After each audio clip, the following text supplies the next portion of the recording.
Assalamualaikum warahmatullahi wabarakatuh. Ramadan adalah satu bulan yang mana sangat ditunggu-tunggu bagi seorang Islam itu ataupun bagi seorang mukmin itu, kerana Ramadan adalah bulan yang penuh dengan kebaikan. Ramadan adalah bulan yang penuh dengan keberkatan. Ramadan adalah bulan yang menunjukkan kasih sayang Allah Subhanahu Wa Taala kepada hamba-hambanya. Dan Ramadan adanya ibadah-ibadah yang tidak ada pada bulan-bulan yang lain untuk kita lakukan. Di antara yang kita boleh sebut dalam pada ketika ini adalah Ramadan adanya waktu sahur yang jarang sekali yang kita boleh buat ataupun kita boleh lakukan pada waktu-waktu yang lain. Sekiranya kita melakukan puasa sunat, kita bangun sahur. Tetapi pada bulan Ramadan, 30 hari itu adalah satu bulan yang mana kita akan bangun setiap malam untuk kita menunaikan sahur.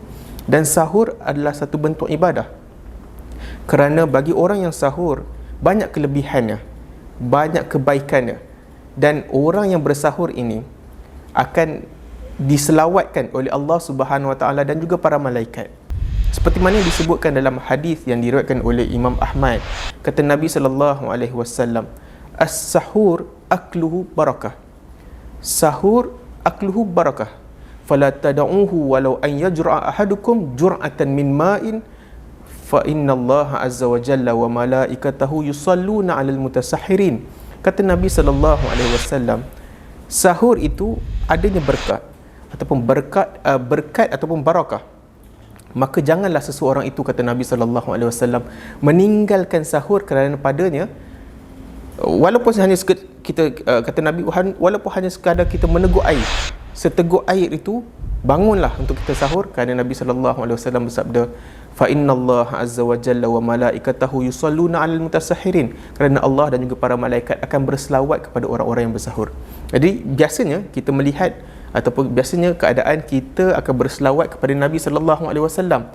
Namun bagi keadaan sahur, Allah dan para malaikat akan berselawat kepada kita. Dan sahur juga adalah bentuk pembeza di antara orang Islam dan juga orang yang bukan Islam berpuasa.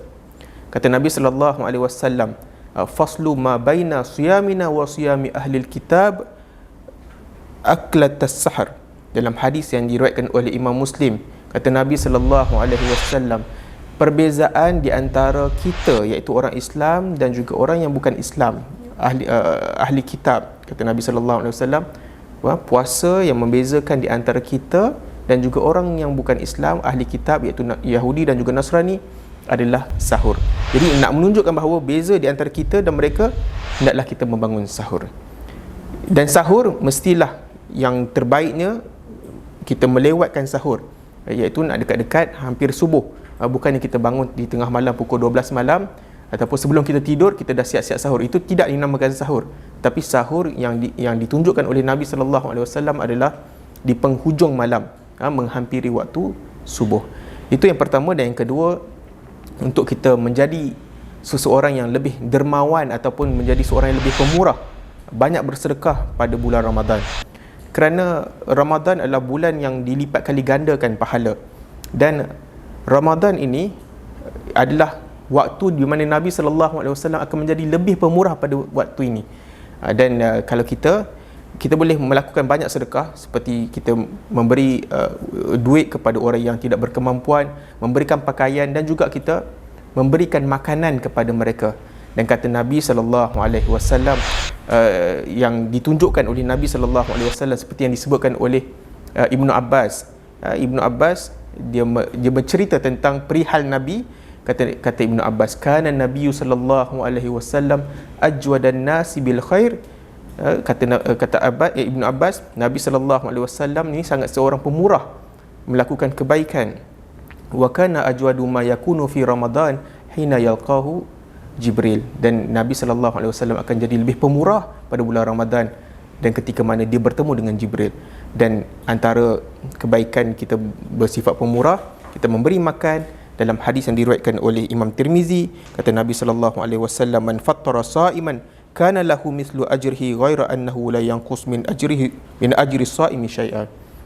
Bagi orang yang memberikan makanan kepada orang yang berpuasa, kata Nabi SAW, dia akan mendapat pahala yang sama seperti orang yang berpuasa dan tidak kurang sedikit pun. Jadi mudah-mudahan kita dapat merebut peluang untuk melakukan kebaikan ini pada bulan Ramadan dan mengambil pahala sebanyak mungkin. Mudah-mudahan kita dapat mengambil kebaikan daripadanya. Assalamualaikum.